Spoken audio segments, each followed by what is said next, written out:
The child came in the dead hush of winter, when hoarfrost pinned the shutters closed and the wind scratched like claws against the sodden roof. They wanted a son, the man especially. A son to bear his name, to break the land, to pass his violence down like a crooked heirloom. But the child was a girl, blood-slicked and wailing, and for that alone her mother paid in flesh. They named the girl nothing. Not even a curse, not even a scornful brand to stitch across her swaddling. Just the silence of a man walking out before the afterbirth was cold, spitting once in the snow and dragging his boots through the threshold like the ground itself offended him. Her mother, Marion, bled. She bled for 3 days, then lived with stitches sewn wrong, hips crushed inward like a collapsed fence post. No midwife came, just the smith's wife, who laid her iron tongs on Marion's belly and prayed with a voice like rust. They were in the outermost corner of Breaker's Hollow, where the creek ran black and crooked under the hills and the land bucked with shale. The farm was inherited from a father who drunk himself into the earth, the husband inherited from a bargain Marion's mother made before she hung herself in the stable. The girl's life was not counted. She was fed when there were scraps, kept from the fire when the coals hissed high, beaten only when her cries lingered past the hour. She grew with quiet teeth. She learned to make herself smaller than noise. Her mother had no songs, only murmurs in the dark, broken things, cracked prayer names of saints long outlawed. The girl learned to mimic her mother's limp before she learned to speak, and she did not cry, not after that first winter. The smith, his name was Malric, but no one said it near his forge, watched her. He was not a kind man, but he was hard, and in that hardness there was at least a rhythm. Iron did not lie, he once said. It bent or it broke, that was all. The girl watched him from behind the trees, from under the rain barrel, from the edge of the field where nails worked free from the barn posts. She watched how he turned the earth's cold ore into lines that could kill or hold. When she was 6, her father broke her arm, not in rage, not even in discipline. He simply saw her reach for a knife to cut into a roasted parsnip and brought his boot down like he was striking a stone. The girl didn't scream. Her mother did, but not aloud, her face contorted, eyes wide as winter pools, lips chewed until they bled. The girl carried her useless arm in her shirt for a week until the smith's wife pulled her aside and reset it in the dark behind the coop. That night the smith left a ring in the ashes of the hearth. A small thing, forged of river iron hammered into a crescent, not fine, not adorned, but solid, small enough for a child's finger. She didn't wear it. She swallowed it. The ring sat in her belly like a truth. She felt it when she ran, felt it in her sleep. It was a name she hadn't earned yet, a promise forged too early, but she kept it inside. The years grew jagged. Boys went to war and didn't come back. The Black Hills uprisings drew in every able body. Her father volunteered not out of patriotism, but because the army promised coin and legal forgiveness for his old debts. He left Marion with a limp and the girl with silence. When he returned, he had a crooked scar over one eye and no tolerance for crying, or breathing, or presence. Marion began to go missing for hours at a time. She'd sit in the root cellar in the dark, hands in her lap like she was waiting for judgment. The girl fed the animals, mucked the stalls, dragged water uphill alone. At 11, she bled. Her mother found the stain on her bedding and slapped her so hard her ear rang. Then she wept into the girl's shoulder, over and over, whispering, "Don't let him know, don't let him know." But he knew. He came in drunk, leather belt drawn, not speaking. That was worse. He didn't beat her, not that time. He cut her hair. With the same knife he used to gut trout, sawed it off in jagged chunks and said, "No man's gonna look at you now." Then he buried the knife in the wall beside her head and left it there. That night the girl dug in the snow and found the ring. It had passed through her when she was still small enough to forget pain quickly. She buried it under the stable stones, deep enough to be hidden, shallow enough to be found again. The iron was cold, rusting at the edge. She cleaned it with spit and straw and slipped it on her smallest finger. She didn't know yet what it would be. Ring, coin, blade, name. But it was hers. The smith died the next spring. His forge still burned, but his hands had started to shake, and he wouldn't let the boy apprentices see him fail. One morning they found him nailed into the frame of his own forge, upside down, like the old saint who'd prayed to suffer more than Christ. The town whispered it was suicide. Others said it was punishment. The girl believed neither. His tools were sold, his wife vanished into the northern ridges. But the forge stayed cold and empty. Until the girl, barefoot and 14, walked in one day and lit it again. She had no claim. No one stopped her. No one dared. The iron remembered her. Marion didn't speak of it. Her face was half sunken now, skin like wax, hair brittle from years of grief too tightly wound. The girl brought her bread and let her sleep. The father barely noticed the change. He drank, he spit, he spoke to shadows. One day he came home to find a horseshoe nailed into the door wrong ways, and when he tried to pull it off, he broke 3 fingers. He never mentioned it again. The girl took no name. She was just the forge whelp, the bastard flame, the girl with the ring. But she made tools no one else could shape. She carved spurs that left no blood on hide. She twisted chain links so fine they'd vanish between the fingers. And she watched. Always watched. Waited.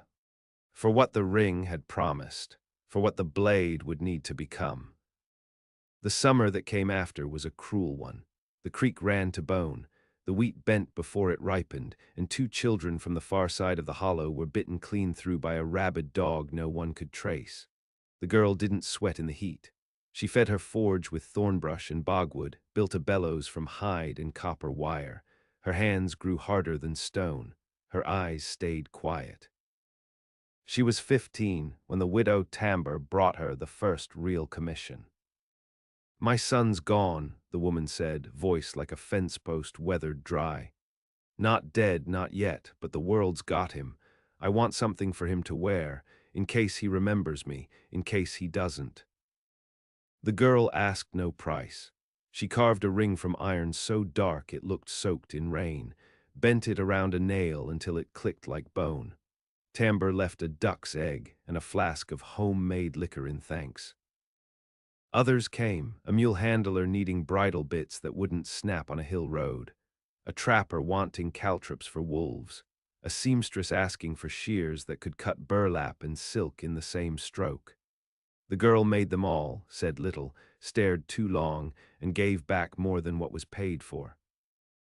But there were still nights when the house stank of old whiskey and gun oil, when Marion locked herself in the root cellar again, and the father paced outside with a cleaver in one hand and a hymnal in the other. On those nights, the girl sharpened things that didn't need sharpening: hooks, awls, the inside edge of a belt buckle. She hadn't spoken to her mother in weeks when Marion finally called her name. Not girl, not you, but the name she wasn't meant to have. It was dusk, cattle lowing in the pasture, cicadas whining like a blade being drawn. "Ruth," Marion said. The girl stopped. "I want you to leave this place," her mother said. Her face was sunken deeper now, the bones beneath her eyes sharp like flint. "Not run, leave, take what's yours and go." Ruth said nothing. Her fingers were black from soot, her sleeves burned at the cuff. "You're waiting," Marion whispered, eyes gone glassy. "But there's no justice coming, only fire, and I'm too tired to burn with you." Ruth knelt beside her, held her mother's wrist like it was a bird's. She didn't cry. Neither did Marion. That was long behind them, but something passed in that silence, a weight, a knowing. Marion kissed her brow and then turned to face the wall. The next morning, Ruth moved the forge stone. It took hours. She pried it loose with a crowbar and a rusted hoe blade. Beneath it was a vault of clay jars wrapped in horsehair, things the smith had hidden, not gold, not silver, but blue ore from the Black Ranges, oilcloth bundles filled with gunstock molds, 2 hammerheads made from stone-hard meteorite, and a blade, half finished. still rough along the edge, but perfectly balanced. The tang etched with a mark Ruth had never seen before, 3 ribs and a broken sun. She didn't speak. She began to finish it. She forged alone for 7 days, ate nothing, slept in shifts between the coals. On the 8th day she quenched the blade in pig's blood and wrapped the hilt in rawhide stripped from the saddle her father never rode. She did not test it. She sheathed it in a scabbard made of ashwood and nailed shut with her old baby teeth, which her mother had kept in a cloth bundle all these years. She buried the blade again, this time in the grave of the old plow horse, deep in the north field, where the ground never froze too hard and the crows didn't go. Then she waited, and the man came. Not her father, a rider, tall, broad-chested, gold buttons and a military satchel crusted with dust. He rode a gray gelding and smelled of salt and smoke. Ruth saw him from the window of the forge and felt something in her gut twist like a barbed hook. He asked for her father. He asked again when told her father was sick. Then he went into the house anyway. Ruth didn't follow. She stood in the yard and listened. Her hands stayed black, her eyes stayed still. He was with her father for less than 10 minutes. When he left, his gloves were wet. He climbed on his horse and tipped his hat, said, "Tell your mother he had it coming. Tell her we didn't forget." Then he rode. Marion came out of the house and sat on the stoop, blood on her dress, but not hers. "I need you to build something," she said. Ruth said nothing. "Not for me," her mother continued. "For her." Ruth blinked. "The girl you might become if you live." That night Ruth built a ring. Not the one she'd swallowed, not the one she'd unearthed and worn since. A new one, wider band, slightly heavier. Etched inside with a phrase in a dead dialect, "Ash rises," forged from the same iron as the hidden blade. When she finished it, she didn't wear it. She gave it to Marion. The next morning, Ruth's father was buried. No one asked how he died. He was planted face down in a ditch with lime and a warning cross. A bird took his eye before the soil did. Marion did not attend. Ruth stood over the grave for a full hour, watching the earth settle. When she turned away, her boots left no tracks. In the months that followed, Ruth trained. She learned the old methods from scraps in the smith's ledger. She learned weight, balance, when to use the flat and when to cut. She tested grip strength against stone, parried shadows until her shoulders ached, and practiced drawing the hidden blade until it came into her hand like breath. She did not speak of vengeance. That would have made it too small. She didn't sleep much, but when she did, it was dreamless. Marion grew quieter. On her last morning, she kissed Ruth's hand and said, "Do not let the world decide what you're worth." Then she walked into the woods with a bottle of oil and a length of rope. Ruth never found her body, but she wore the second ring on a chain from then on. The forge stayed hot. The blade stayed buried. And Ruth waited again. But not for permission. Not for justice. For the right hour, when everything burned the way it ought to. The winter came sudden, not creeping, not warning. One morning the ground was mud, and the next it was glass. Trees cracked like gunfire in the wind. The forge hissed each time Ruth fed it, and the horses in the hollow stabled themselves without prompting, like they knew something larger than cold was coming. Ruth was 16. She had no family left, not a name. The house was hers now, but she rarely slept there. Too much dust, too many echoes in the boards. She lived beside the forge, in the smith's old lean-to, with a cot and a trunk and a line of tools sharp enough to whisper. She sold knives now, not hunting blades or field cleavers, but knives made for the closeness of things, skin, silence, the pause before a scream. The men who bought them didn't ask questions. They paid in coin or sacks of feed or whatever they had to barter. One gave her a rust-bitten revolver with only 4 working chambers. She kept it under her cot, never fired it. Her hair was longer again, not soft, not brushed, just wild, tied back with a leather strip cut from her father's old saddlebag. Her arms were stronger than most farmhands, her gaze steadier than the preacher's son, who stuttered every time he passed her on the road. But Ruth spoke little. She watched more than she worked, and she worked more than she ate. Hunger had long since become familiar. And then the riders came. Not one, not a lone soldier like before. A full company, draped in black oilcloth and saddle blankets that stank of tar and saltpeter. They weren't army, they weren't marshals. They wore no insignias but bore weapons with state sigils scorched off the barrels. 5 men, 2 women, all hard-eyed and burnt brown by travel. Their leader was a pale woman with no brows, dressed in a butcher's apron and silver rings too clean for country dirt. They came with one question. Who's the girl that forges the iron that doesn't break?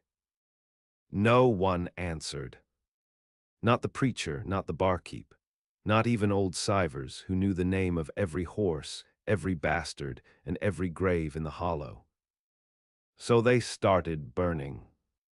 First the tannery, then the widow Tamber's barn, then the haystack beside the chapel where Marion had once kneeled with a broken rosary and a mouth full of broken teeth. By the 4th night, the preacher himself rode out to the forge. He didn't dismount, just stood in the snow, hands trembling on the reins, and said, "They want you, and they won't stop." Ruth stood in the doorway, soot on her cheeks, her mother's chain beneath her collar. Why? He swallowed hard. They say a girl like you made something that should not have been made. Ruth stepped forward once. They are right. Then she closed the forge door. She didn't run, she didn't bury the blade again. She unearthed it. The old plow horse's grave had sunken in, snow packed in its hollows. She dug with her hands until her knuckles split. When she pulled the blade from the earth, it sang, not aloud, but in her bones, a thin vibration like the first breath before a cry. She didn't oil it, didn't polish it. She made one adjustment, etched her own mark beside the smith, a ring split down the middle.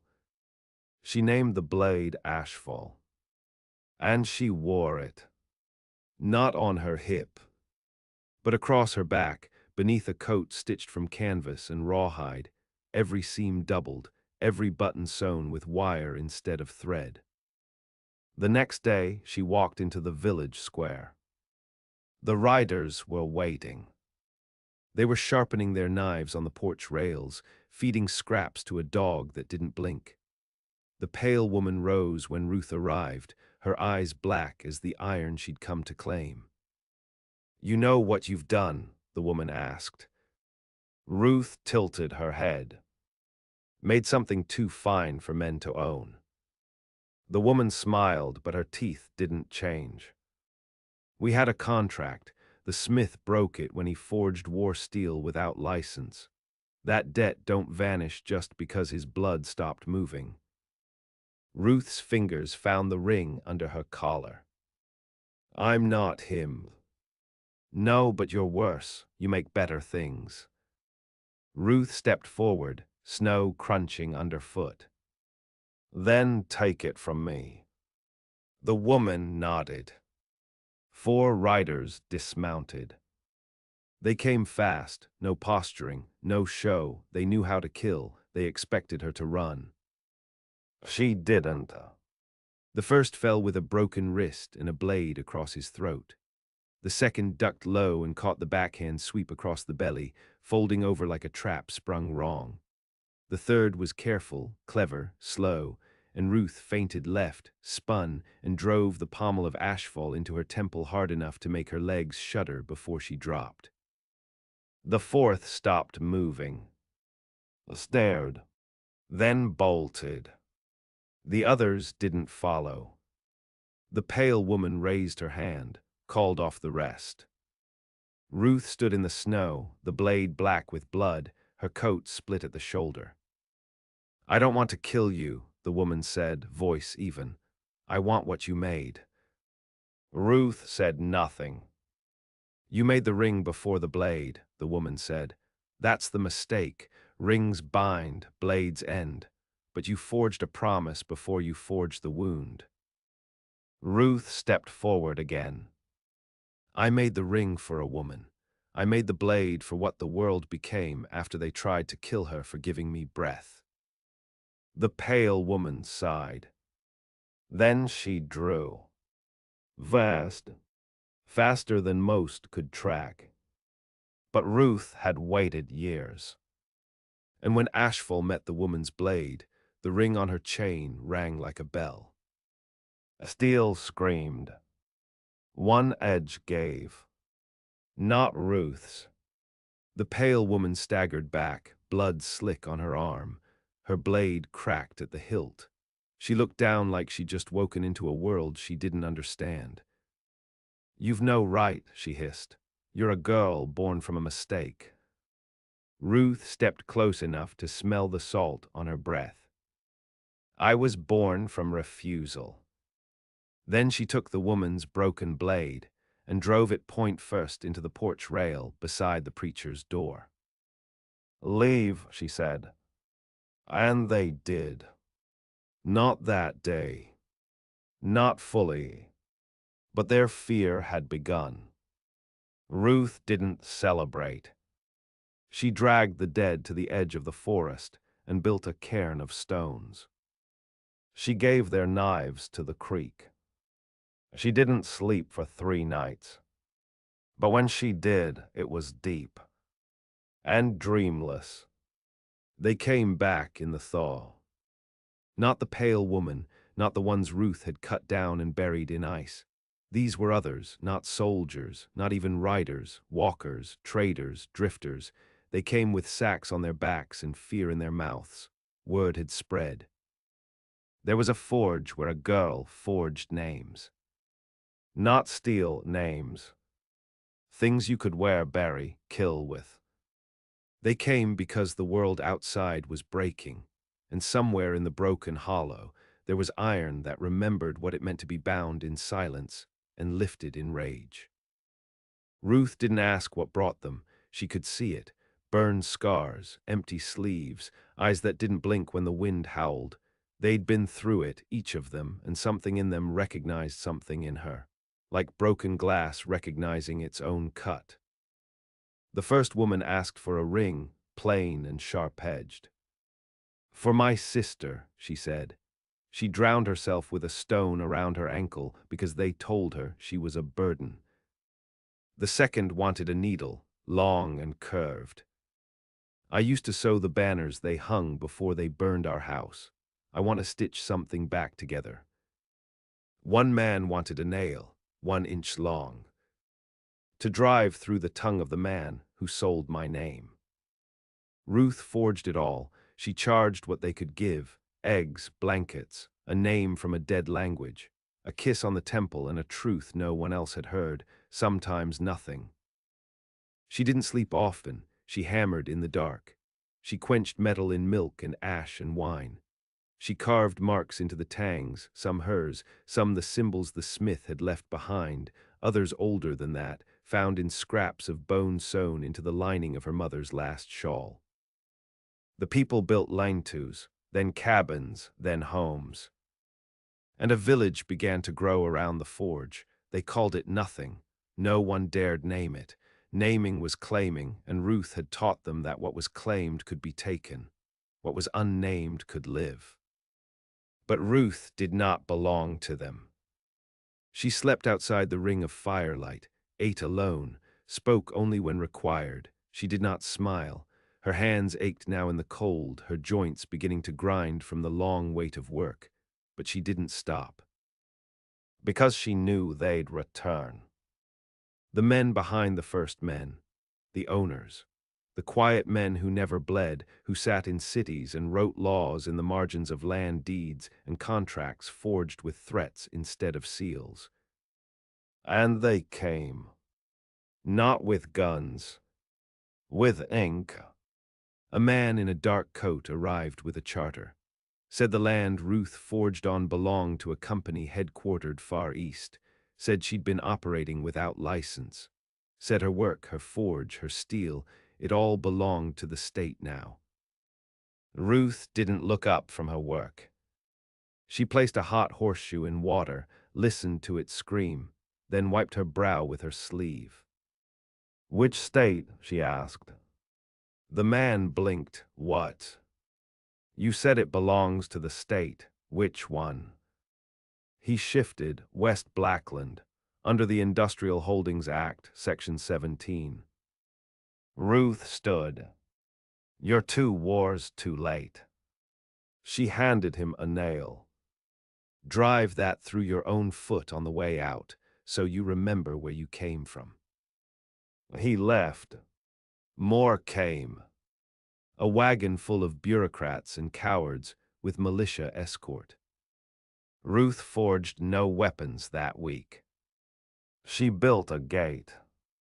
10 feet high, 6 inches thick, ringed with iron forged in 5 kinds of fire. The people didn't ask questions. They just worked. Because she'd never called them to war, never told them they owed her anything, but she had given them shape, had given them a way to cut the bindings and stand straight. When the company men returned, they found the gate closed and a pile of contracts burned to ash in the road. That night, Ruth dug again. Not for the blade. She dug for the letter her mother had once hidden inside the hem of her skirt. A single sheet, torn, blood-stained, written in a language Ruth didn't read. She carried it to the oldest woman in the village, who had once been a nun before the monastery was raised. The woman held it under the firelight. "It's a lineage," she whispered. "Your mother's people, her mother's mother, back before the border cut this land." Ruth waited. "She had a name for you. She wrote it here." Ruth watched the fire. "I don't want it." The woman tilted her head. "Why?" Ruth's voice was low. "Because I already made my own." Spring came harsh and sudden. Floods ripped through the eastern fields. Cattle drowned. A fever took 3 of the children. Ruth forged urns from cold steel and carved names into their lids with the same chisel she used to shape blade edges. And then one night she felt the ground shift. Not a tremor, a knowing. Something was coming. Not the state, not the company, not men. A man. The man. The one who had ridden to her door when she was a child, when her mother had still prayed in secret and her father was still capable of cruelty without consequence. He returned with a new scar and a rifle older than sin. He came alone. He waited at the gate, hat in hand. She opened it herself. He didn't speak at first. Just looked at her like he was seeing something impossible. "I killed him," he said finally. "Your father." Ruth didn't move. "I didn't do it for justice. I did it for payment. Your mother gave me something to take it, a name, not yours." Ruth waited. "She said you'd make something one day. Said it'd be too late for her, but not too late for whoever came after. She paid me with that name." Ruth met his eyes. "Then we're even." "No," he said, "we're not." He reached into his coat and pulled out a box. Iron, hinged, wrapped in canvas. "She wanted you to have this." Ruth didn't touch it, not yet. "Why now?" "Because they're coming," he said. "The real ones, the ones who own the land under the land." He paused. "And because I've killed too many girls who looked like you to let another be hunted without knowing why." Ruth took the box. It was light. Inside, a single ring. Gold. Unworn. Etched on the inside with 3 ribs and a broken sun. And a letter, written in her mother's hand. It ended with 5 words. Forgive nothing, become what's owed. Ruth didn't cry. She walked back to the forge. She placed the gold ring beside her first one. Then she lifted the blade and lit the forge to full. And this time the flame burned black. The forge screamed with heat like the mouth of a god. Ruth worked through the night, through the second and third. She didn't sleep. She didn't eat. She poured something older than knowledge into every strike, grief that had turned to grit, and love buried so deep it had taken on the shape of wrath. The iron in her hands wasn't raw, it was remembered. Fragments melted from old tools, rusted bits from plows used by women who bore 12 children and died nameless. She reforged them. She called them back. At dawn on the 4th day, she stopped. The thing she made wasn't a blade. It was many. 6 of them. Short curved, with an edge honed thinner than breath. Handles carved from elder wood, cured in ash.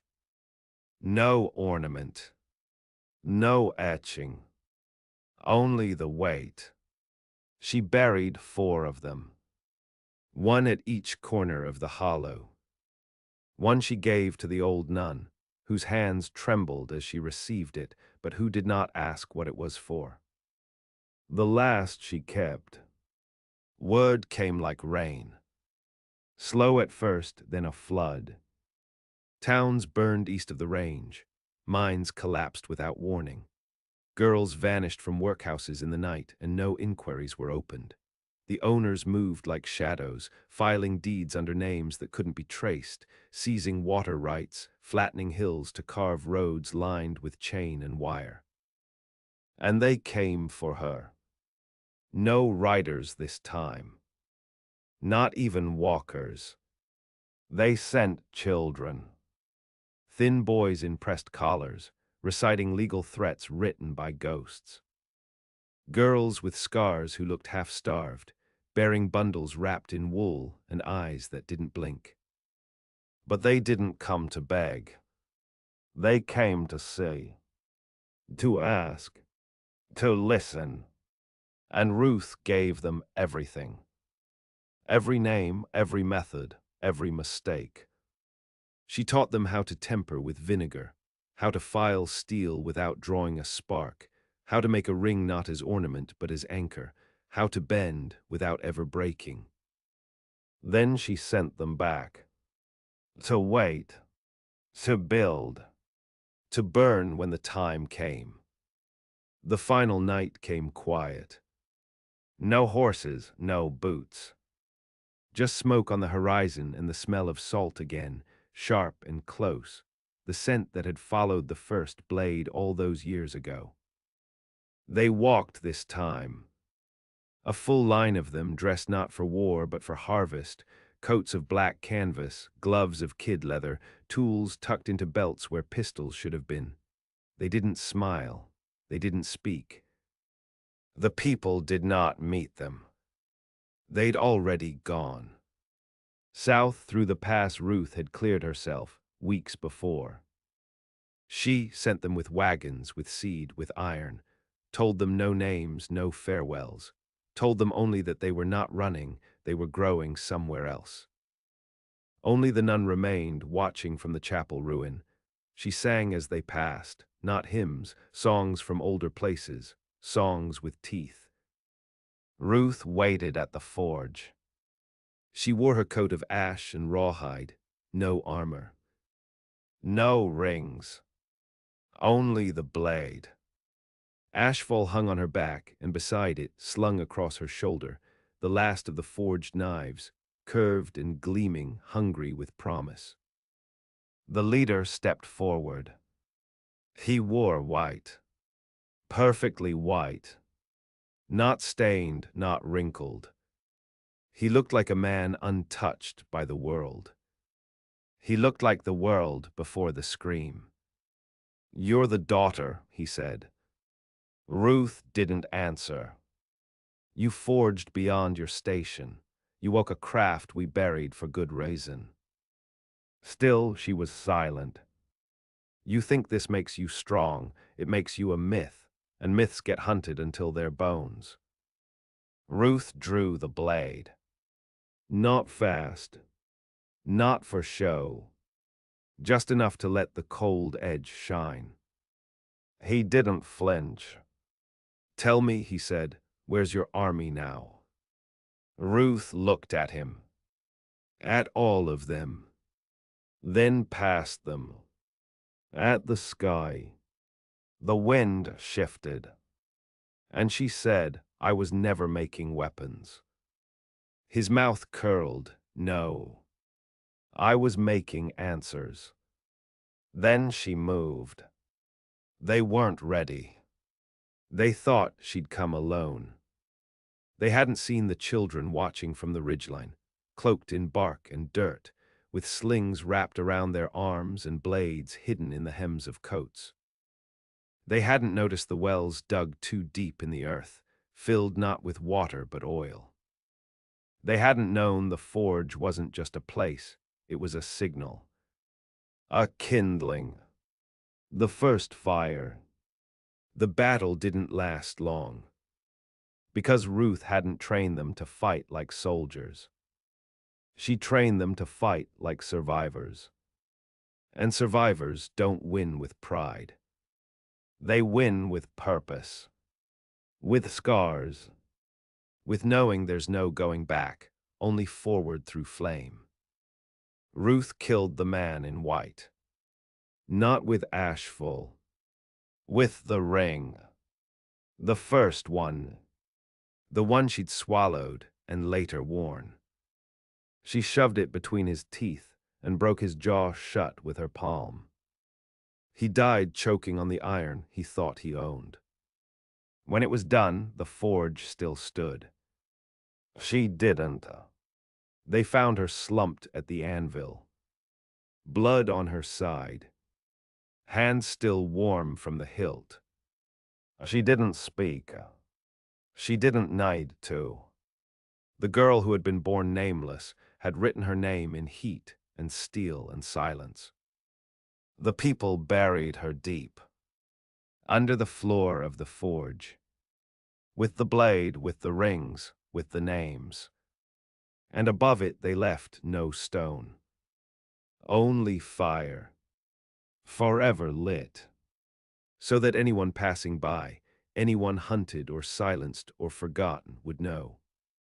Here was the place where a girl was left wounded for birthing a girl. And forged the world before she forged her blade.